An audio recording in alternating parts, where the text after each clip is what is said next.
Hey salut les amis, j'espère que vous allez bien. Aujourd'hui, une nouvelle petite vidéo. Alors, j'ai pas fait de vidéo pendant 3 jours parce que j'avais besoin de prendre un petit peu de repos sans vous mentir, hein, parce que c'est vrai que bon, voilà, j'ai fait des vidéos tous les jours pendant les vacances et tout. Je vais juste prendre 3 petits jours de repos tranquillement. Maintenant, on va faire une nouvelle vidéo. Alors, j'ai plusieurs annonces à vous faire. La première, c'est que lundi devrait arriver une vidéo. euh, où je lis des mangas pendant 12 heures. Donc j'ai prévu plein de mangas, j'en ai prévu 37. Bon, j'en ai pas besoin d'autant, mais bon, j'ai prévu 37 mangas. Voilà, donc ça va être incroyable. J'ai hâte vraiment de faire cette vidéo, lire des mangas pendant 12 heures. Ça va être trop bien. Deuxième annonce, là je reviens d'un match de basket, je me suis détruit le pouce. Ce pouce-là, il est dégommé. Alors je sais pas si je me le suis cassé, j'ai pas fait de radio ni rien, je pense pas que je fais de radio. Mais regardez, vous voyez, avec ce pouce, j'arrive à l'écraser, tu vois, enfin j'arrive à faire ce que je veux avec ce pouce. Avec ce pouce, je peux pas faire plus que ça. Voilà, sinon ça me fait mal. Là, si j'appuie, ça me fait mal. Là, ça me fait rien. Je peux appuyer autant que je veux. Là, ça me fait mal. Voilà. Donc je me suis détruit le pouce et ça c'est chiant. J'ai assez mal quand même. Donc voilà, bref, on va passer à autre chose. Aujourd'hui, on va parler de l'arc Erzi, de l'arc de la Tour du Paradis. Qu'est-ce que je pense de cet arc? Bah, je vais donner tout ce qui est bien, tout ce qui est mauvais, et ensuite je vais vous dire si je l'aime ou si je l'aime pas. Allez, let's go. Alors déjà, ce que je kiffe dans cet arc, et c'est un truc tout con, c'est que cet arc est consacré à Erza. Et c'est un truc débile, c'est un truc, voilà, c'est un truc comme ça qu'on dit comme ça, mais c'est un arc consacré à Erza. C'est un truc tout con hein, de dire ça, hein, mais c'est un truc trop bien. On va parler un jour de l'arc Phantom Lord. Je vais en parler peut-être, on verra bien quand. Mais c'est un arc, enfin c'est trop bien. Par exemple, l'arc Phantom Lord, euh, voilà, enfin, il n'y a pas un arc consacré sur le passage d'un personnage, enfin, il n'y a pas un arc consacré sur le passé d'un personnage dans tous les mangas, hein. Dans Dragon Ball, il n'y a pas ça. Dans, je sais pas, dans Naruto, il n'y a pas ça. Il n'y a pas d'arc consacré au passé d'un personnage. Il n'y a pas ça. Bon, donc voilà. Quoique dans Naruto, il y a rapidement un arc consacré à Gaara. Mais bon, voilà, c'est pas un arc entier, il faut pas abuser. Là, c'est vraiment un arc que consacré sur le passé d'Erza. Et Erza, c'est mon personnage féminin préféré. Ou en tout cas, un de mes personnages féminins préférés. Peut-être que c'est Mavis, mon personnage féminin préféré. Mais bon, voilà. Ça reste un de mes personnages féminins préférés. À l'époque, c'était mon personnage féminin préféré. Lucy, elle est chiante. Il n'y a pas Wendy, il n'y a pas Mavis. Les deux seuls personnages féminins que tu as pu t'attacher, c'est à la limite, enfin, c'est Erza et Lucie, à la limite Mary Jane, mais bon, on l'avait même pas vu en mode Demon's Soul, donc tu veux faire quoi? Bref, donc déjà rien que ça, c'est trop bien. Bon, là on va parler d'un point négatif, ça va faire un point positif et un point négatif. On va parler d'un point négatif là. Ouais. Le point négatif, c'est la puissance des compagnons d'Erza, genre Shaw, Wally, Simon, ou Simon, vous l'appelez comme vous voulez, ils sont nuls à chier. Wally, il se prend un coup dans les dents par Erza, il est KO. Voilà, je suis désolé, mais voilà quoi, ils sont nuls. Simon, il se prend une attaque de Gérald, une attaque surpuissante certes, mais il crève direct. Bref, ils ont aucune puissance face au Trinity Raven, ils ont rien foutu. Simon, il a rien foutu face à Howl. Wally, non, c'était pas Wally, c'était comment ça s'appelle? Shaw, il a rien foutu face à Ikaruga, ou je sais plus comment elle s'appelle, la meuf qui a affronté Erza. Enfin bref, ils ont quasiment rien fait. Donc voilà, et ça c'est plutôt très dommage.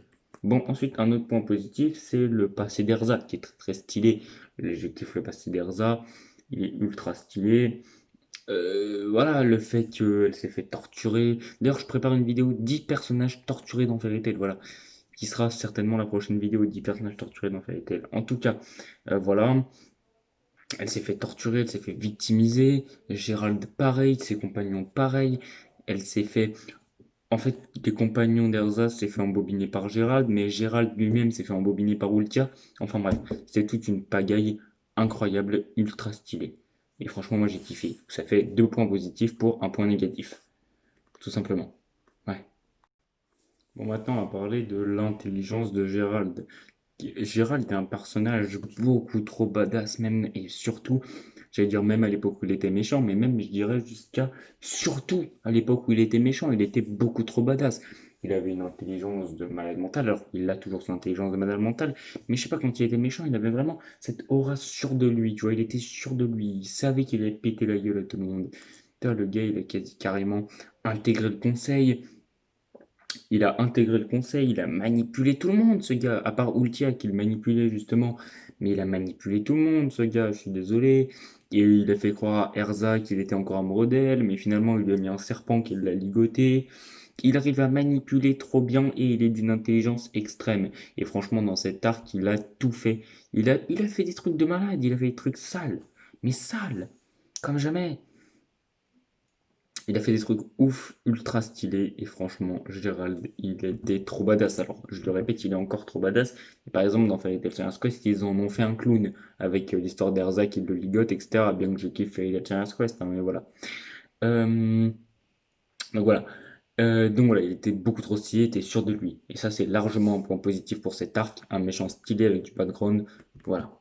Et puis, quatrième point positif, bordel de merde, c'est les Trinity Raven. Ils sont beaucoup trop stylés, les Trinity. Ah, j'ai trop mal au pouce par contre. Et j'arrive de moins en moins à le plier. À le plier. Sans vous mentir, j'arrive de moins en moins à le plier. C'est comme s'il était coincé. Ouais. Ah, quoique, en fait, quand je le mets droit comme ça, j'arrive pas à le plier, mais si je le mets trop au fil comme ça, j'arrive un peu plus à le plier. Bref, je vous raconte des histoires de merde. Je vous raconte.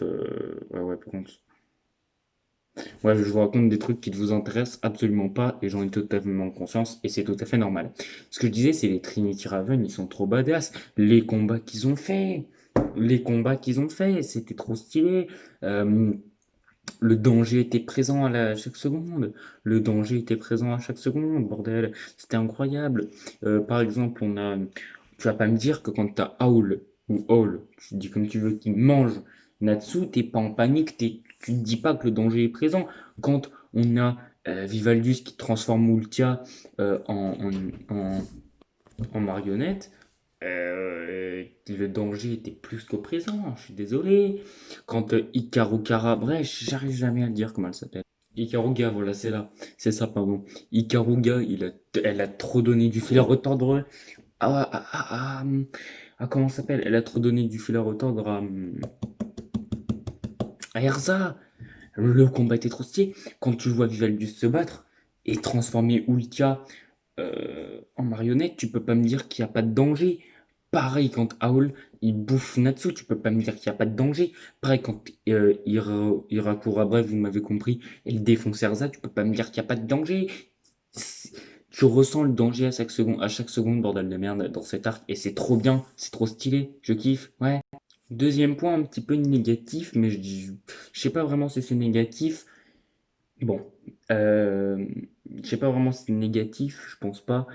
Mais je sais pas si c'est négatif en fait, mais c'est le côté naïf d'Erza. Tu vois, normalement, Erza, c'est un personnage fort, puissant, qui se laisse pas, comment dire, intimider ou qui se laisse pas passer par ses émotions. Enfin, vous voyez ce que je veux dire. Et Erza, elle se laisse pas, euh, comment on appelle ça? Elle se laisse pas guider par ses émotions. Voilà. Elle se laisse pas guider par ses émotions, Erza. Et là, dans tout l'arc, on a Erza qui se laisse guider par ses émotions. Alors, je sais pas réellement si on peut considérer comme ça. On peut vraiment considérer ça comme un point négatif. En vrai, on va mettre 0,5 en point négatif et 0,5 en point positif. Donc ça fait 4,5 points positifs et 1,5 points négatifs. Donc voilà, tout simplement. Ouais. Bon, ensuite le combat Natsu-Gérald. Mais quel combat, j'ai envie. Ah putain, putain, pardon, je suis désolé les gars, mais ça me fait trop mal. Je sais pas ce que je me suis fait au basket, les gars. Je pense qu'il est cassé, on va sans vous mentir, je pense qu'il est cassé. Bref. Euh, Euh, ce que je disais, c'est le combat Natsu vs Gérald, il est beaucoup trop stylé. Avec Gérald qui est beaucoup plus puissant que Natsu, et ça ne fait aucun doute. Gérald il tabasse Natsu comme jamais, comme jamais, comme jamais. Natsu se fait détruire, il se fait démonter, mais il résiste, il se relève, il se relève, il se relève à nouveau, puis il se relève, puis il se relève, puis il se relève. Il fait que se relever, il fait que se relever. Il se relève, il se relève, il arrête pas, il arrête pas. Et sans vous mentir, je sais pas si c'est inspiré de ça, mais certainement pas, parce que tous les héros de shonen, ils se relèvent tout le temps. Mais j'avais l'impression de regarder le combat Naruto Neji. Naruto Neji, c'est exactement pareil. C'est exactement pareil. Neji il pète la gueule à Naruto, mais Naruto il lâche pas. Il lâche pas, il se relève, puis il se relève, il se prend une baffe dans la gueule, il s'en fout, il se relève. Il se prend un coup du poing souple dans le cœur, il se relève. Il en a rien à battre, le gars. Il en a rien à foutre. Bah là, c'est exactement pareil. Il se relève, il se relève, il se relève, il se relève. Voilà. Et c'était trop stylé. Ouais, donc ça, c'est un point positif, évidemment. Et puis la fin de l'arc, avec on fait croire que Erza est morte, et Natsuki sauve Erza, et on a le truc, il ne faut pas mourir pour ses amis. Enfin, je me rappelle plus de la phrase exacte, mais en gros, c'est il faut pas mourir pour ses amis. Il faut vivre pour eux. C'est ça le secret d'un avenir heureux. Je crois que c'est ça la phrase. Avec d'abord Natsu. Par contre, les gars, je vous mens pas. Enfin, je sais que ça vous intéresse de que dalle, mais ça me fait trop mal. Je vous fais la vidéo normale et tout, mais ça me fait trop mal. Ça m'élance dans le bras, dans le muscle du bras, c'est incroyable. Bref, ce que je voulais dire, c'est que carrément, voilà, on a l'image où on a Natsu qui porte Erza, voilà, il porte Erza dans ses bras. À un moment donné, ils collent leur tête carrément. J'ai cru qu'ils allaient se faire un bisou, wesh frère, tu calmes, tu vois. Mais bref, franchement, j'ai kiffé et ça, c'est un point positif. Voilà. Bref, du coup, vous l'aurez compris, j'ai kiffé cet arc. Euh, 6 ou 7,5 points positifs pour 1,5 points négatifs. Donc voilà, je pense que ça me paraît évident que j'ai kiffé l'arc à fond, à 100%. J'ai kiffé l'arc, enfin quasiment à 100%. Parce que voilà. Pour moi, j'ai vraiment kiffé l'arc. Si t'as kiffé l'arc, pouce bleu. Si tu l'as pas kiffé, pouce bleu, mais explique-moi pourquoi en commentaire. Et puis sur ce, moi je te dis à bientôt pour une nouvelle vidéo. Bye et à plus. Allez, salut. C'était la deuxième analyse des arcs de Fairy Tail. Bye et à plus.